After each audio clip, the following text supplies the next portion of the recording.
There we go. Right, so the Land Rover. Oh, here comes my video assistant. Hello.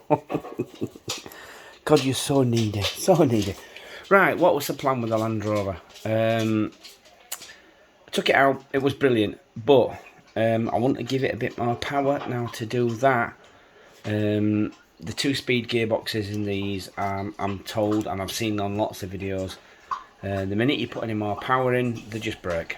Right now, do I need it to be 2-speed? I found from watching the videos back that on the high gear it seemed too fast. So no, the answer is I don't need it on a 2-speed gearbox. So what am I going to do? Right now, I'm either going to now, seeing as this body is going on that chassis, this chassis is now superfluous, or surplus to requirements. So I'm gonna either these are Maverick Scout axles. What the hell? What's going on there? I never noticed that before. This time I've had these, I never noticed that. Right, now these are Maverick Scout axles, and they're surplus to requirements now because they're not going staying on this chassis. So I have SX10 chassis rails and 2 Maverick Scout axles and this nice metal skid plate in the middle that are now no longer needed for this. They're roughly the right width. Now, pumpkin wise, are they going to look okay underneath there? Now, not really much difference between them and them visually. Size wise, there's not much difference. They're a little more scale looking than they are, but these have got the all the metal upgrades on these, so these are about as tough as they're going to get, really.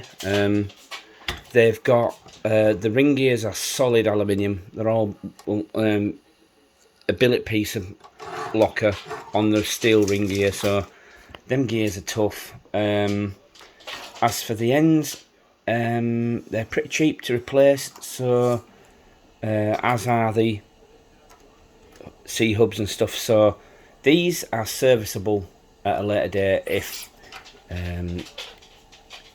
super tough terrain breaks it. So that's one option. Second option is this.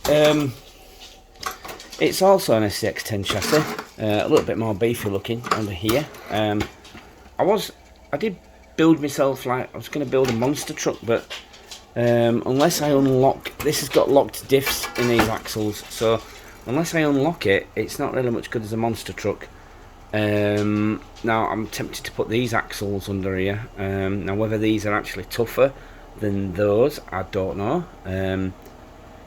Plus this looks serious under here.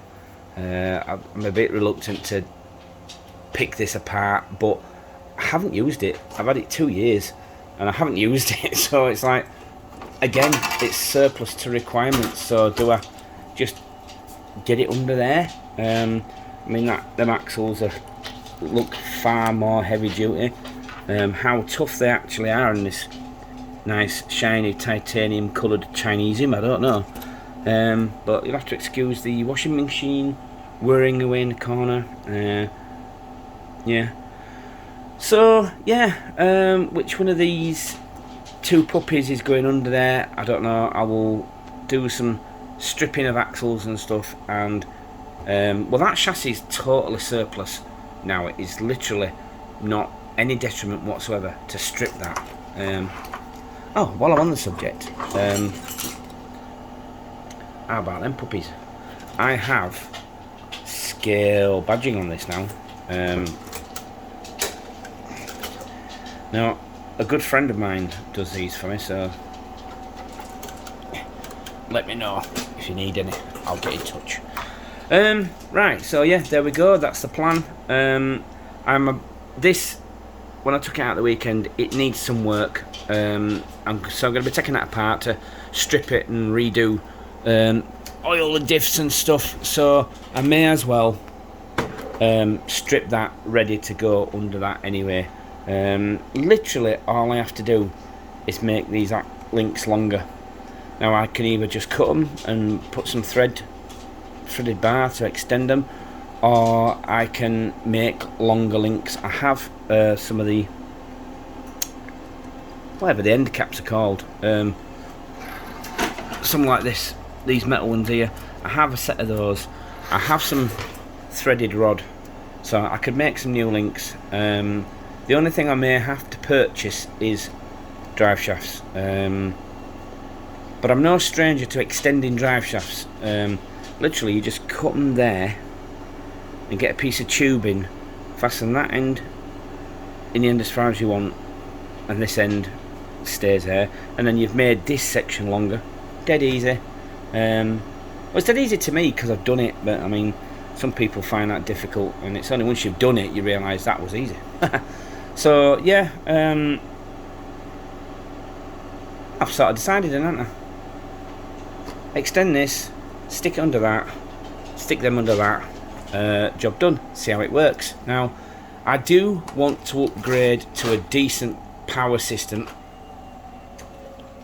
decent motor in this thing, because like I said, it's really heavy, and I was impressed with how it ran at the weekend, but I did, if you've watched the raw footage, I did notice once or twice it struggled.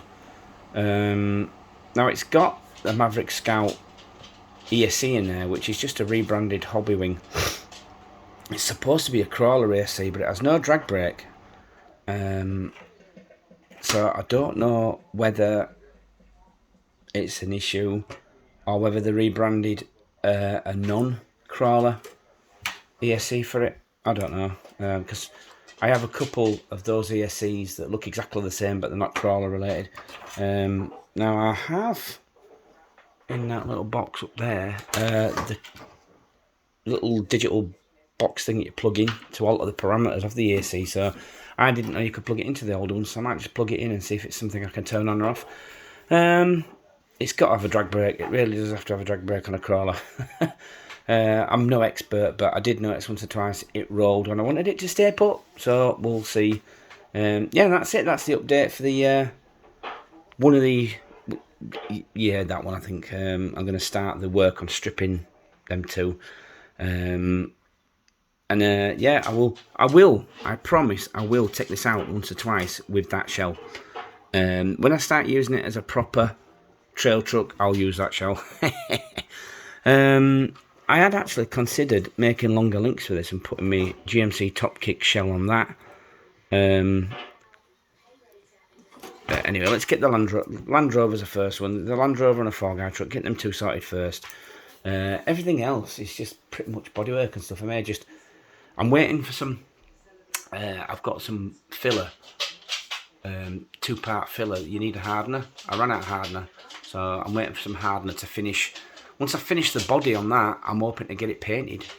I'm actually thinking about putting these axles under that, you know,